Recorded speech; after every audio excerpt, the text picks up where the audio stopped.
I think one of the questions too that I have, right?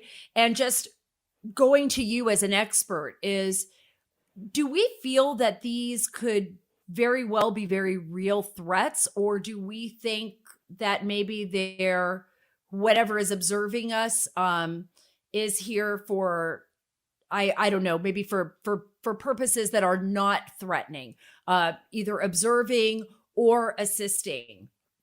Do we have any idea? Sure. And has anyone ever said that you actually believe, because I don't want to forget this question, that has made contact or has any type of direct contact with whatever's there for whatever purpose? I don't even know if that's like by radio, in person, some kind of messaging that happened to the government. Is there any way or any reason to believe that whatever this is has tried to communicate with us?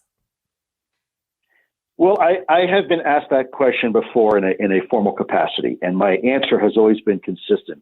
It depends on what your definition of communication is. One can argue that we're having wonderful communication right now over your podcast program.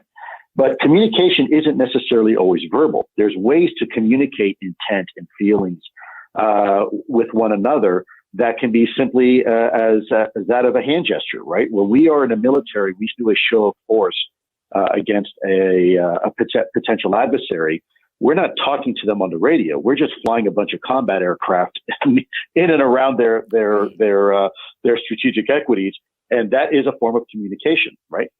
It's not necessarily verbal. It's not necessarily in a way that most people would maybe describe as articulate, but it's effective. And so I think we first need to have an understanding of what communication is, and understand that sometimes when you're speaking to somebody in a foreign language, you won't understand them and they won't understand you, and yet you're trying to communicate. I think that if there is something that is being provocative in our airspace and coming up close and personal to our military assets and equities, then yes, I believe that is a form of communication. Now, are we let's say sitting down at the table and having PowerPoint briefings and writing memorandums of agreement? I don't think that's the case.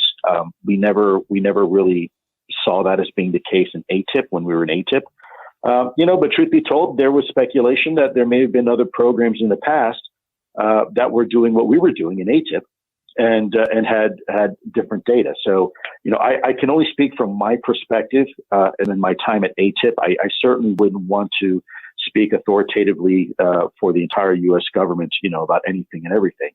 As far as threats, which is a different question, you asked me, do I think it poses a threat? Well, yes and no. What is your definition of a threat, right? Again, going back, and I'm not trying to play word games here, but it's very important because from a national security perspective, in this case, the Department of Defense and the intelligence community, a threat can only be validated once we understand two things, and that is capabilities versus intent. Well, one could argue that we've seen some of the capabilities, i.e. the 5 observables, but we still have no idea the intent. So therefore, the presumption must be, or should be, from a prudent perspective, that anything with this technology has a capability to be a threat if it wanted to be.